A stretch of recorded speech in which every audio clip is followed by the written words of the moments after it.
hear you're a Missourian shortly. Yeah, very soon. Congratulations, I think. Are you excited for him to be gone? He might be helping pull in a Republican governor this coming year. Go for it. They could use it. Thank you for your time. A lot going on today and yesterday. I think we made a little bit of progress. Today, we're pleased that the unemployment insurance reform bill passed.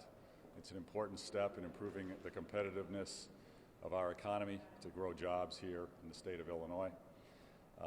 We also passed a spending plan today, compromise, so that we could pass through some other state funds to our local governments to protect public safety and other essential government services.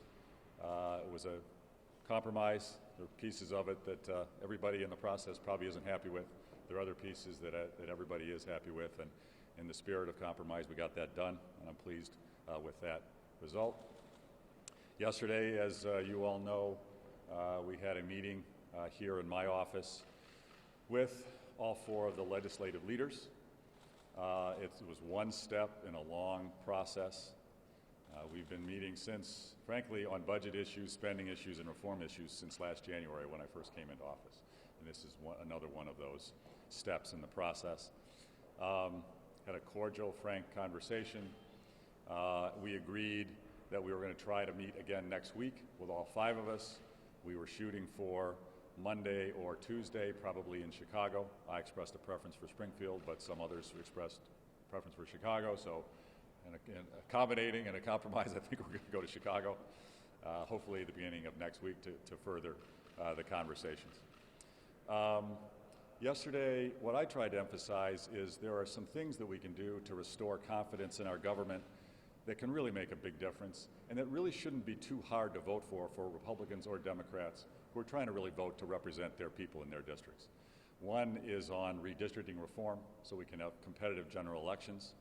That has widespread support among Democrats, Republicans, and independent voters. It's good government. It can restore confidence of the business community so we can grow jobs, grow our economy, and help get long-term balanced budgets. I have indicated in the past, frankly, the biggest challenge is we don't even have to have that be part of our negotiation right now if the Speaker would commit not to sue to block the redistricting reform on the ballot. He did that last year. If he would commit not to sue to block it, then we could let the voters do it through a referendum. They're collecting signatures. I think they've collected over 400,000 signatures already. Their target is 600,000. So we could take that off of this negotiation if there would be a commitment not to sue. We don't have that commitment yet, so we're going to leave it on the agenda. I think it's critically important that we have redistricting reform so we can restore good government in the state of Illinois. Term limits is a little bit different.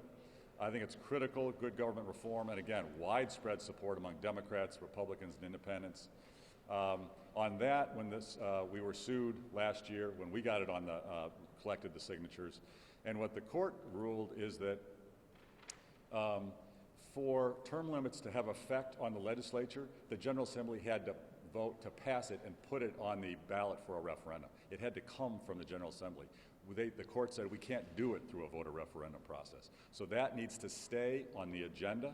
We will keep it on the agenda. We need term limits. Term limits will allow better government in many ways, as President Obama has recently acknowledged. But one of the big things it does, it allows folks to make decisions easier and vote easier on issues that are good for the next generation, not just the next election, because many folks involved won't be worrying about the next election. They won't be having one. That can result in very good government reform, some common sense, compromising. If we have redistricting reform combined with term limits, we'll get a government that's more responsive to the democratic process, restore confidence in the government, grow our economy, create more jobs, and restore the confidence of the people of Illinois. So both of those are critically important. As the Speaker acknowledged in his opening remarks, we have a massive deficit today, and as he said, that's the number one problem. It was interesting, though, he went on to say, we've got massive deficits going for years. He said we've got billions in unpaid bills. We have billions in unfunded pensions. We've got billions in borrowing.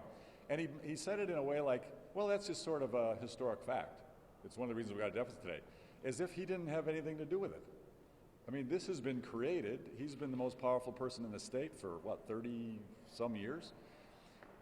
Our system is not working. The system is broken. And if all we did is do what he's recommending, raise some taxes and make a couple of cuts and try to get to a balance, we'll just be in the same cycle we've been in for the last 30 or 40 years. Because that's happened in the past. What we've got to do is change the structure. That's why term limits, remap reform can help, and why local control on government costs and getting real handle on our property taxes through structural reform can make such a big difference. We're going to stay very strong in that. It's critically important. It can help many of the communities around the state deal with their property tax burden, make us more competitive. And as I've talked to employers, they've said the number one problem tax in the state of Illinois is the property tax. And when I talk to homeowners are so upset with the property tax burden throughout the state, especially in the northeast part of the state, but it's a big problem in Rockford, Decatur, many communities around the state. I've talked to families who've had to sell their homes because they can't afford the property taxes anymore. We have got to become competitive on our property taxes. And two ways to do it, we're going to do both.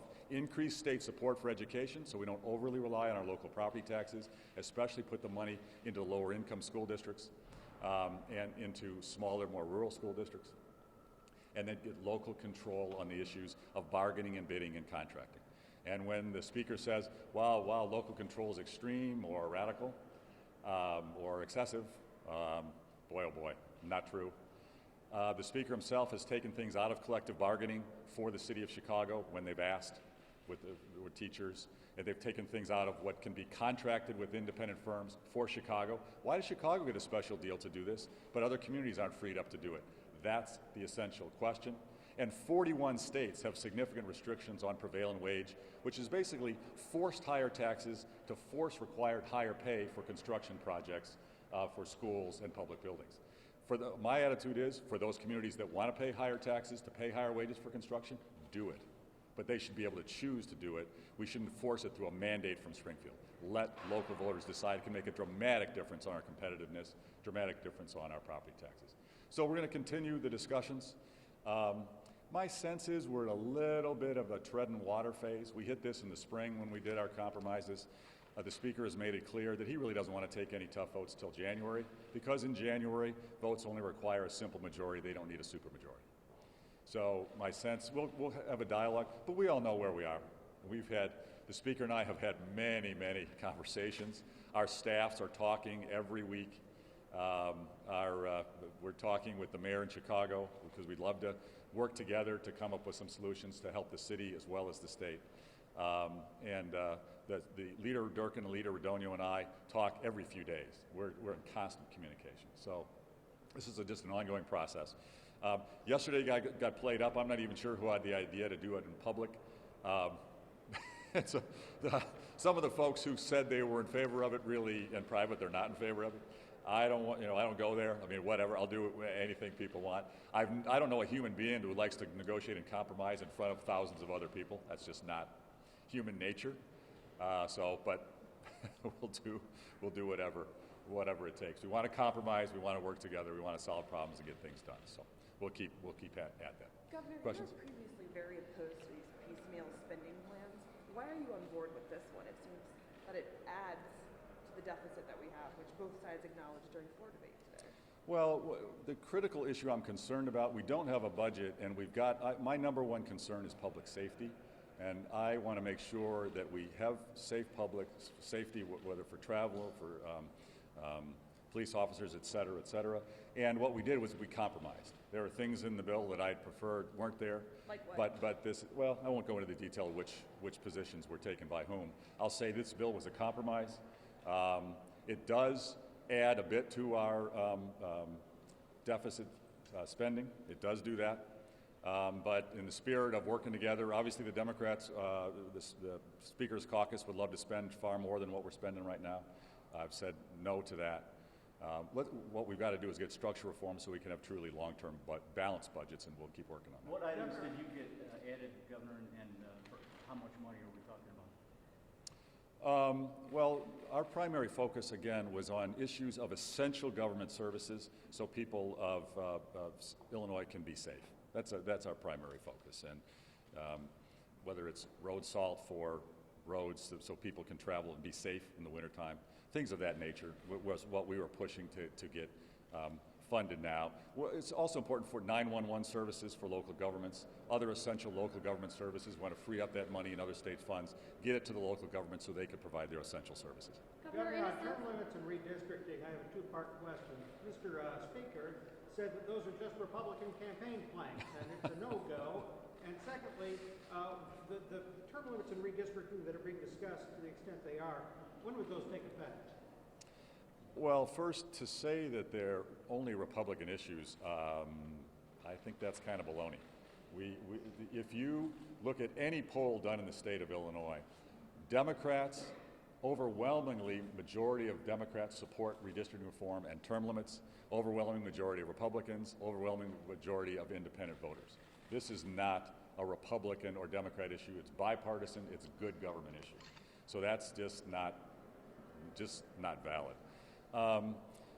When you talk about the timing, again, the details we'll work out on a compromise. You know, the critical thing is to get them in place, to get redistricting reform so it's nonpartisan, and we have these districts drawn based upon population. And some have argued you can't do it, you can't protect minority voters if you change the way the map is drawn. That is patently false.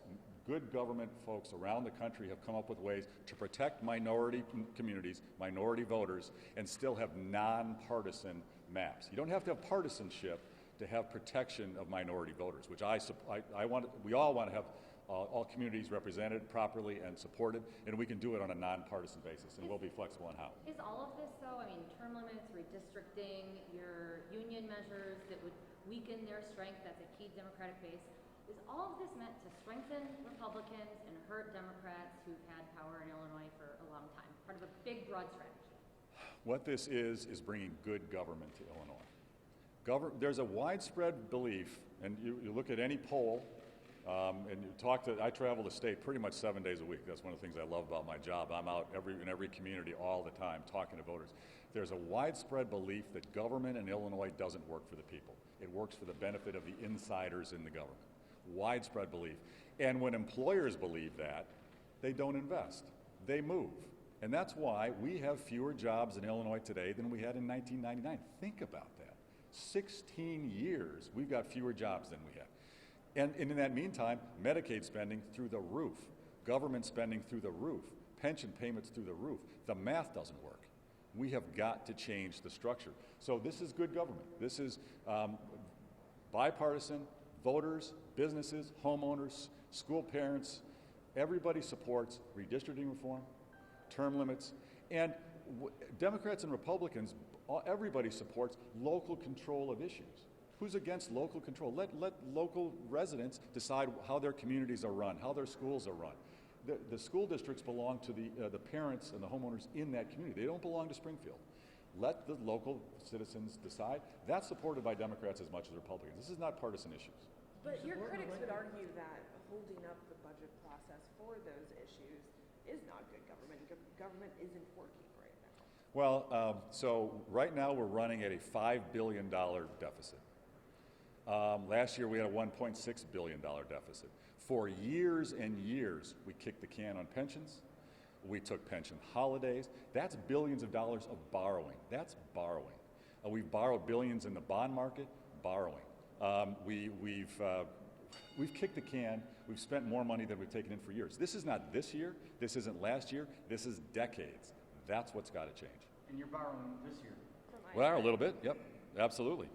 We have a crisis because we don't have a budget. We've got to force these folks to change. Change is hard. Change is slow.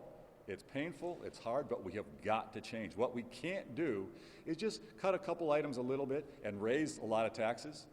No confidence. Homeowners won't have confidence. Business owners, small business owners, employers won't have confidence. We'll continue on the long, slow economic decline. We will never properly fund our schools. We will never properly fund our pensions. We will never properly fund our health care for low-income families if we're not growing our economy. It won't happen. We have got to grow, and that means confidence in our future. But are you not then contributing to the decades of mismanagement and fiscal? In the short run, here's the issue. We're taking short-term pain for big long-term gain. That's what's going on here. To get wrapped up in, well, what's our deficit this month?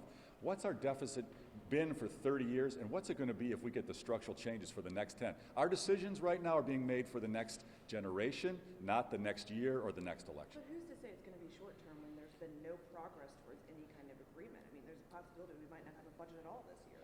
Well, think about it for a second. So when I came into office, we had a $1.6 billion deficit. They passed an unbalanced budget last year before I got into office.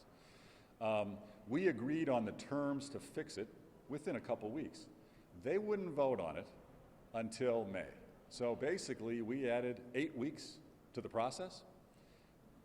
No real good reason other than the politics and the perception of it. Okay, so now we've got a $5 billion deficit. We know everybody, we've laid out the terms. We kind of know what we've got to do, but they haven't voted, and they've been waiting for months. If you did it on a multiple, that took 3 extra months that time.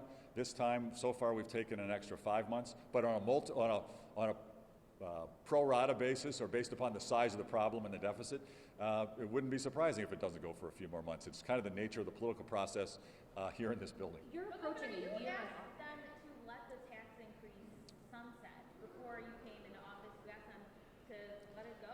So are you regretting that decision? I mean, we could have been in a much better fiscally responsible place. No, not at all. What we need to do is make the structural changes. See for example, I've been criticized in the budget that I submitted last winter that it wasn't balanced because we assumed we were going to get some pension payment reductions. Okay, we got a ruling in May that brought into some question. I still think our proposal would have been constitutional, but it's less likely, somewhat, based on that. We made a subsequent proposal that we think is almost guaranteed to be constitutional, and President Cullerton has a very similar proposal that he believes is constitutional. Think about this for a second. We made those proposals last May after the Supreme Court ruled. The legislature has refused to bring them up or vote on them. This is at least $2 billion in annual savings for taxpayers.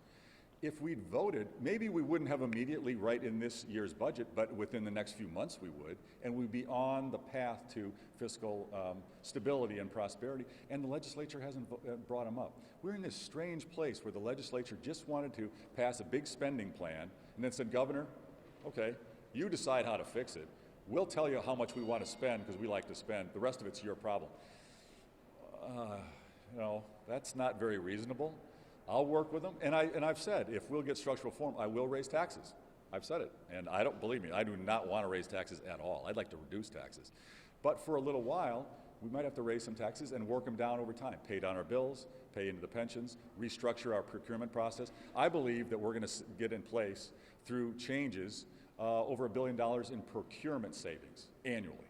We can't all get that day one. I believe we'll get $2 billion in pension savings. We can't get it all day one, but I'll need bills. I'll need legislation to do procurement reform, pension reform. I also think we need to reform Medicaid. It still is broken in Illinois, wasteful.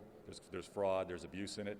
We need to support our low-income families with a good Medicaid program, but we need to reform it. I think there's billions in savings there too. That's also going to take legislation. Right now, the legislature isn't debating that, and they've put in things, they passed over 500 bills. I'm asking for 6 bills. They passed 500. And the Speaker has said, well, we only want to consider budget items. Well, even since May, they've passed, I think, 50 bills or something, and only a few of them had to do with the budget. They're doing a lot of non-budget items when they want to. When I ask for non-budget reforms, they go, uh-oh, that's not budget, so we're not going to talk about it. It's an excuse. It's not really valid argument. Do you think you can still use social issues, social justice spending as a way to drive a wedge between Democrats and government labor unions, SEIU, AFSCME? Wow, that's an unusual question. So I'll say this. We need good government in Illinois. We need to drive value for taxpayers. We've got to grow our economy. And there are many Democrats who are with us in this, all over the state. And as I've talked to leaders in Chicago, Chicago needs significant help. And I've said to the city of Chicago, we will help. The state will benefit by having Chicago be financially healthy. The state needs Chicago to help us get our reforms done. That's where the Speaker is based. That's where the President of the Senate is based. They care about Chicago. We should have a partnership between Springfield and the City of Chicago to help both, and that's the real driver to the process. Last question. What about Laquan? Yes. We're killing Some kids and community covering it college up? presidents who suggest there would be a zero budget for higher ed this year. Is that something you think is possible? I don't want to speculate. I hope not. You know, higher education is very important, and I want to be very supportive of education. Education should be the single highest priority for our state spending. That is the future of our children and of our young people. That's the future of our workforce and our competitiveness. And I very much want to see increased state support for education overall. This is one of the issues we've had for decades. We've been cutting school funding in the state in most years for a long time. And we are dead last. We're number 50 out of 50 among the states for state support for schools. I want to change that. And in fact, even though I don't like the Democrats' spending plan, they're spending more than I want them to, they don't spend as much on schools as I would like to. Schools should be our number one priority. I want to support higher ed more. It's going to take some compromises to get that done. I'd like to get it done soon. Governor, Thanks very much, Chicago, everybody. what's going on there? Cops? What about the cops killing kids?